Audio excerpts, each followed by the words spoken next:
Salut, c'est Seb, on est vendredi 8 juillet 2017, je t'emmène avec moi faire un tour dans mon quartier et j'ai envie de te parler d'éducation et de connaissances. On a un mec avec Nico qu'on adore vraiment parce que, enfin, sur sa manière de penser, un jeune qui s'appelle Idriss, un jeune, ouais, 88, donc fais le calcul quel âge il a, j'ai un peu la flemme de le faire,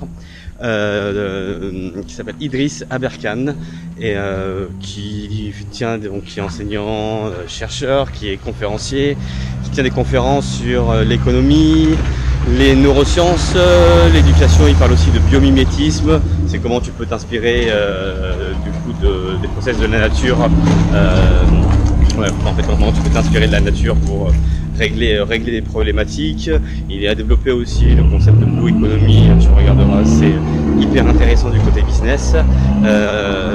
Voilà, et il remet vraiment, alors ce qui est hyper intéressant dans ce discours, c'est qu'il y a un discours qui est vraiment lisible, et je pense qu'il doit parler à pas mal de jeunes, parce que je pense qu'aujourd'hui la problématique, alors ce qui est génial, hein, on va se caler ici, là, sur la concha de basket qui est juste à côté de chez moi. Hop, bouge pas, on continue là. Ouais, donc ce qui est génial à l'heure d'internet et des nouvelles techno, c'est que tu peux tout apprendre, surtout gratuitement. Ça, c'est quand même un gros changement. Ouais, un gros changement, c'est-à-dire que là, tu peux suivre des meilleurs cours d'intelligence artificielle directement en ligne. Tu peux apprendre les neurosciences en ligne, tu peux apprendre la poterie, tu peux apprendre la couture, tu peux apprendre la plongée, la mécanique. Tu peux tout apprendre en ligne. Donc ça veut dire que ça va vraiment, enfin, milite là moi depuis que je suis entrepreneur sur une refonte de l'école, parce que je trouve que, alors, aussi bien Nico que moi-même, on a eu des parcours scolaires qui étaient un peu, on va dire, atypiques, parce on s'est cherché, et moi l'école c'était pas forcément un truc qui me faisait kiffer. Je pense que toi non plus, je sais pas quel âge tu as, avec peu importe ton âge, mais aujourd'hui on est complètement drogué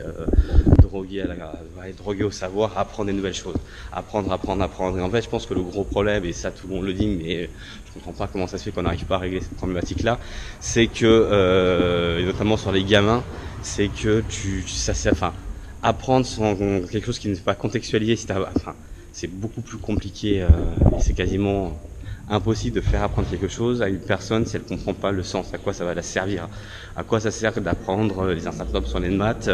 Quand je suis à l'école, je sais pas à quoi ça va servir dans la vie réelle. Donc du coup, ça va pas me motiver à le faire. Là, j'avais fait des tests moi ici au Mexique sur une gamine de 13 ans qui est passionnée de foot, et pour lui apprendre qu'elle mette en place un dispositif de dropshipping. Et je l'ai laissé, j'avais introduit ça. Ce qui était génial en passant sur ce projet-là, c'est que mettre en place un dispositif de dropshipping, ça fait appel à pas mal de choses ça va la faire un peu en fait travailler, parce que d'un premier côté, donc elle doit aller trouver des produits sur la plateforme chinoise, essayer de trouver les produits au meilleur prix, essayer de calculer la marge. Donc on va faire appel justement déjà à des mathématiques. Je lui ai laissé configurer toutes les fiches produits sans rien lui dire. Je lui ai juste laissé le site comme ça en français pour voir comment elle allait se démerder. Et alors, je pensais qu'elle allait changer la langue, elle n'a pas changé la langue, elle a juste ouvert par elle-même Google Translate et fait les traductions toute seule. Donc là, on développe du coup, ce qui est bien, c'est que toute la partie langue étrangère, elle est à fond déjà sur les réseaux, parce que c'est une petite jeune et tout ça, donc forcément elle passe sa vie sur Facebook. Donc je lui ai montré comment elle pouvait aller justement chercher des groupes et poster du contenu à l'intérieur. Hop, marketing à 13 ans quoi. Et elle voit tout ça comme un jeu. Elle a passé sa nuit sur le site à aller trouver des produits sur cette plateforme chinoise là pour les importer dans son shop, essayer de trouver les meilleurs produits, des choses. Donc elle fait un shop sur des articles de foot pour femmes, pour jeunes en fait, pour des filles comme elle. Donc parce que là elle a trouvé un sens, elle voyait ça comme un jeu, et du coup c'était beaucoup plus simple. Et le truc qui était, alors on lui a dit voilà, prends les maths, tu vas faire un petit peu d'anglais, et on va faire un peu de marketing. Ça l'aurait pas forcément fait kiffer. Donc tout ça pour dire, c'est aussi, ça rejoint, parce que là on parle de jeunes, mais sur la plupart des personnes qu'on forme en présentiel, les tranches d'âge entre 45 et 60 ans, et c'est des personnes qui c'est un peu comme si c'était des gamins, parce que du coup ils ont l'impression que déjà qu'ils retournent à l'école, alors que nos formations on essaie vraiment de les faire les plus funky possibles pour que ça soit il y a des gens qui vont venir jouer, ça risque de faire du bruit. Pour que ça soit justement pas du tout comme à l'école, il y avait ces espèces de croyances limitantes de se dire que ils vont pas y arriver, que c'est quelque chose de complètement nouveau. Et là, ce qui est génial, c'est qu'avant, au bout de 3, même des 2 premiers mois, on voit vraiment un véritable changement. Ça, le truc qui était devenu une contrainte devient un jeu, ils maîtrisent de mieux en mieux le sujet et tu les vois faire des trucs. Et d'ailleurs, quand tu regardes de là où ils sont partis, là où ils sont maintenant, c'est juste impressionnant. Parce que, encore une fois, ce qui est génial, c'est que tu peux apprendre à tout âge.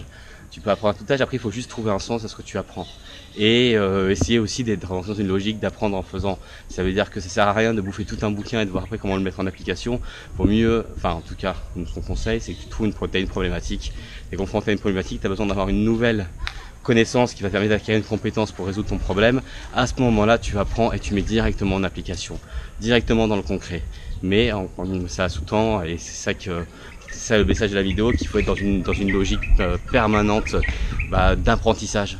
L'apprentissage, ça peut être intégré super simplement dans une routine. Le matin, par exemple, avec ton café, tu lis 3-4 articles que tu as identifiés lors de ta veille, ou tu regardes un TED le soir, où tu vas lire 3-4 chapitres d'un bouquin, mais que ça soit vraiment intégré dans ton quotidien. Et quel que soit ce que tu apprends, moi j'adore regarder des reportages qui n'ont absolument rien à voir. Des reportages par exemple sur la vie animalière, sur les constructions de ponts, enfin des trucs qui n'ont aucun sens avec ce que je fais, mais ce qui est génial, et c'est fait aussi partie de la capacité d'être créatif, c'est d'arriver à relier des choses qui à premier abord n'ont rien à voir ensemble, pour essayer justement d'enrichir d'enrichir un peu les concepts, d'enrichir un petit peu les outils que tu trouves, en essayant d'hybrider les différentes connaissances que tu as. Voilà pour cette petite vidéo. Je te conseille vraiment de regarder. Je vais te mettre le lien en dessous de la vidéo, la conférence l'économie de la connaissance d'Idriss Aberkan, et de regarder pas mal de ses vidéos. On commence par ça. C'est juste ce mec est juste impressionnant. Il y a peu de personnes, franchement avec nous, il y a peu de personnes pour lesquelles on a une grosse estime. Alors là, ce mec-là, en termes de concept, construction du message, de manière de parler, la manière de penser, gros coup de cœur intellectuel. Donc n'hésite pas, vraiment, découvre-le. Enfin, découvre-le si tu ne connais pas et si tu fais c'est juste... Et même si elle a l'air un peu rébarbatif au départ de se dire que c'est une conférence de 2h15, c'est pas grave, la conférence, enfin bref, t'as pas besoin de regarde quand même sa présentation parce qu'elle est juste dingue.